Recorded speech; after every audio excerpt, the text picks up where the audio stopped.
शुरू करें। सभी पत्रकार बंधुओं को नमस्कार। भारतीय जनता पार्टी जो अनपढ़ों की देश की सबसे बड़ी जमात है, वो जमात और उसकी सरकारें मिलकर पूरे देश में 60,000 स्कूल बंद करते हैं। 60,000 सरकारी स्कूल बंद कर चुकी है भारतीय जनता पार्टी। और जब इस अनपढ़ों की जमात का सबसे बड़ा भवन बना, दिल्ली का भारतीय जनता पार्टी का दफ्तर बना, तो इन्होंने पहला लक्ष्य अपना निर्धारित किया। बोले इस दफ्तर के बनने के बाद सबसे पहले क्या करना है? बच्चों के स्कूल पे कब्जा करना है।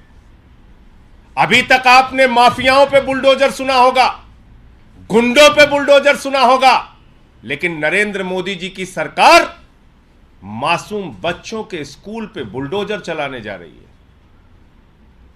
जिस स्कूल में 350 बच्चे पढ़ते हैं, भारतीय जनता पार्टी के दफ्तर के ठीक बगल का स्कूल, उस स्कूल पर बुलडोजर चलाने की भारतीय जनता पार्टी ने पूरी तैयारी और कोशिश कर ली और उससे संबंधित तमाम ऑर्डर और कागज हैं। आप देख सकते हैं कि किस तरह से इस देश की शिक्षा में बिल्कुल यकीन न रखने वाले लोग, अनपढ़ों की जमात और ऐसे प्रधानमंत्री जो सबका साथ सबका विकास की बात करते हैं, 27 साल के बाद जब उनको गुजरात में जाना पड़ता है तो एक आर्टिफिशियल स्कूल में जाके फोटो खिंचवाते हैं। एक स्कूल पूरे गुजरात में ऐसा नहीं बना पाते जिसमें जाकर वो अपनी फोटो खिंचवा सके। और जब आप अपना दफ्तर बना रहे हैं मोदी जी, उसका उद्घाटन कर रहे हैं, उद्घाटन के मौके पर बड़ी बड़ी बातें कर रहे हैं और साथ ही साथ मासूम बच्चों के स्कूल पे बुलडोजर चलाने की तैयारी कर रहे हैं, यह अत्यंत शर्मनाक और मैं ये कहूंगा कि शिक्षा को, बच्चों के स्कूल को रौंदने का भारतीय जनता पार्टी का प्रयास है। आम आदमी पार्टी हर स्तर पे इसका विरोध करेगी और मैं आपको अब वो स्कूल दिखाना चाहूंगा जो भारतीय जनता पार्टी के दफ्तर के बगल है, जिसके ऊपर बुलडोजर चलाने की, जिसको गिराने की, जिसको ध्वस्त करने की पूरी तैयारी नरेंद्र मोदी जी ने कर ली है। जिस दिन बीजेपी के दफ्तर का उद्घाटन हुआ, उसी दिन इस स्कूल को दफन करने की भी कहानी लिखी गई। ये पहले आप स्कूल की बिल्डिंग देखिए।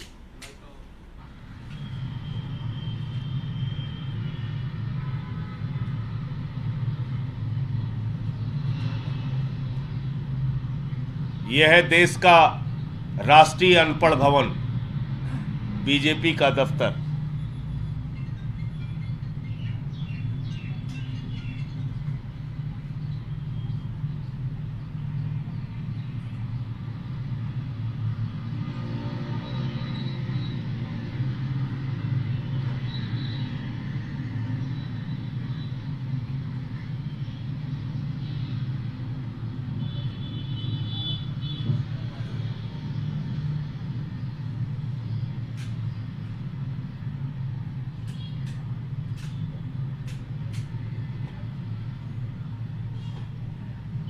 ये है वो सरकारी स्कूल,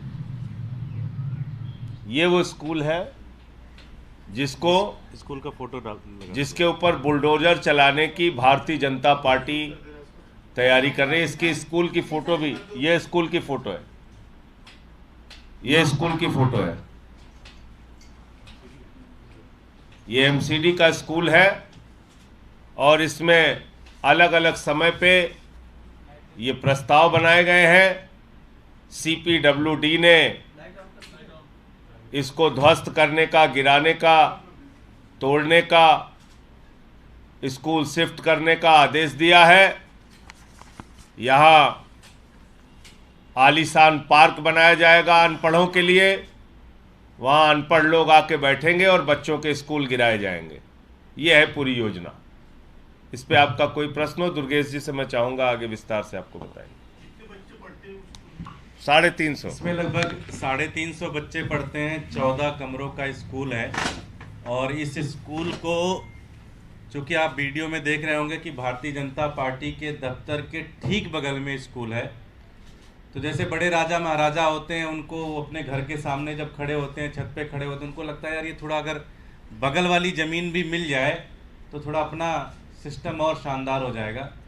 तो ये बगल वाली ज़मीन कब्ज़ा करने की और लगातार एमसीडी के और उनके अधिकारियों के ऊपर दबाव डालकर इस स्कूल को खाली करवाना, इस स्कूल के ऊपर बुलडोज़र करके इस पूरे स्कूल को भारतीय जनता पार्टी के दफ्तर के कामकाज के लिए उपयोग में लाने की पूरी कोशिश की जा रही थी, जिसकी जानकारी हम लोगों को मिली। हम लोगों ने इसका विरोध किया और हम दिल्ली की जनता को ये बताना भी चाहते हैं कि जब तक आम आदमी पार्टी की सरकार दिल्ली में, अरविंद केजरीवाल जी के नेतृत्व में दिल्ली की सरकार चल रही है, हम किसी भी स्कूल को इस तरह से कब्जा नहीं होने देंगे।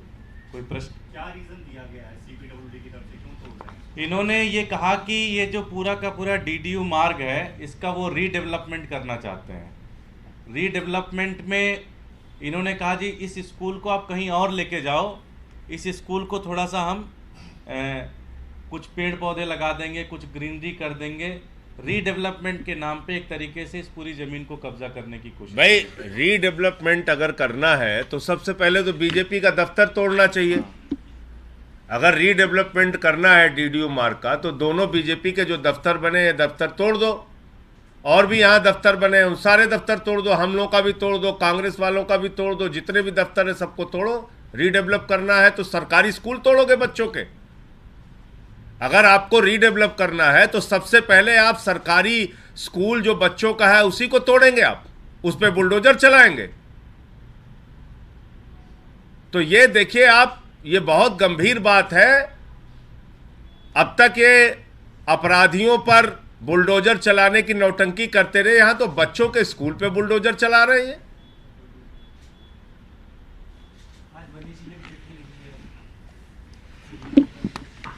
देखिए वो बहुत ही मार्मिक और गंभीर संवेदनशील चिट्ठी दिल्ली के पूर्व उप मुख्यमंत्री मनीष सिसोदिया जी ने लिखी है और इस बात पे चिंता जाहिर की है कि एक अनपढ़ व्यक्ति अगर देश का प्रधानमंत्री होगा तो किस तरह से उसका खामियाजा हम लोगों को भुगतना पड़ेगा।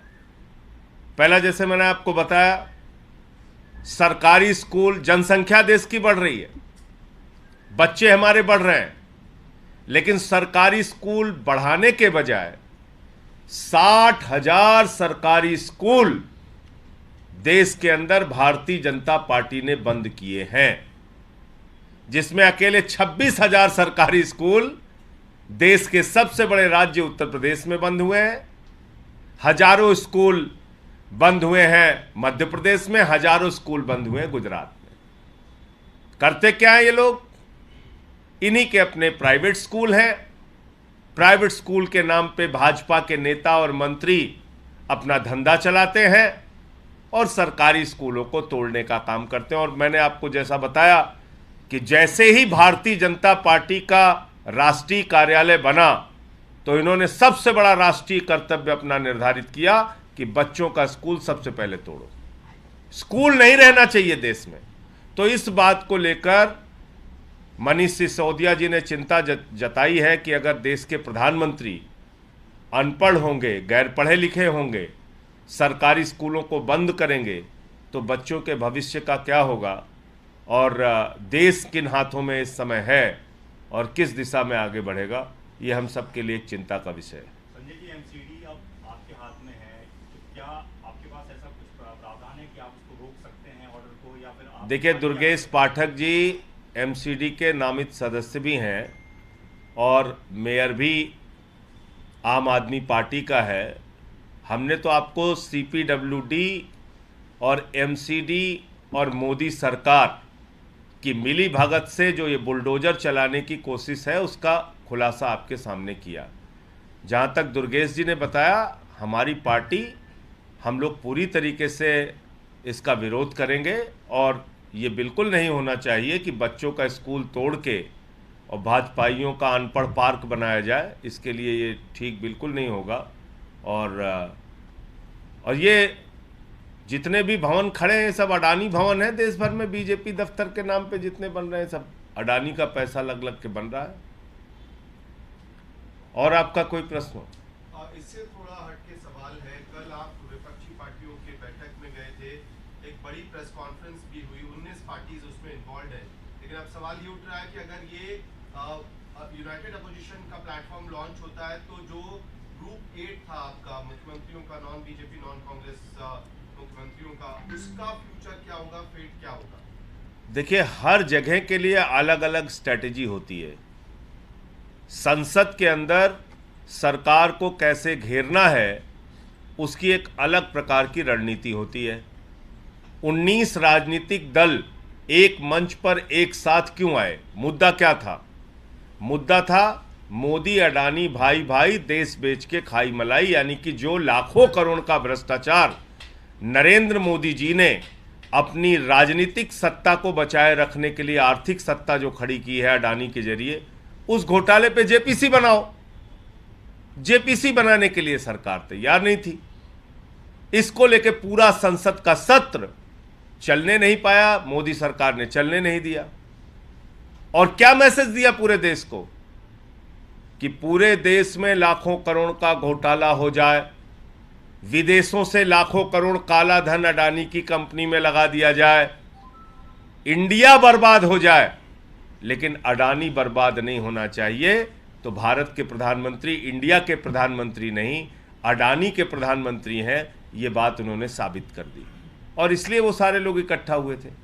इसको किसी चुनावी दृष्टिकोण से ना देखा जाए, और चुनाव को लेके जो घटनाक्रम है वो अलग ढंग से उसको आप देखिए, लेकिन जो कल 19 राजनीतिक दलों का एक साथ आना था वो सिर्फ और सिर्फ ये अडानी के घोटाले पे। क्या इससे G8 की रेलेवेंस कम होती हुई आपको दिखती है, या उसको अब रखने का कोई औचित्य नहीं? G8 एक अलग प्रकार का प्रयास है, और मैं समझता हूं कि उसके बारे में माननीय मुख्यमंत्री अरविंद केजरीवाल जी विस्तार से आपको बता पाएंगे। मैं तो पार्लियामेंट की जो ये यूनिटी थी, विपक्षी दलों की जो मांग थी, मैं उसके बारे में आपको जानकारी दे सकता हूँ।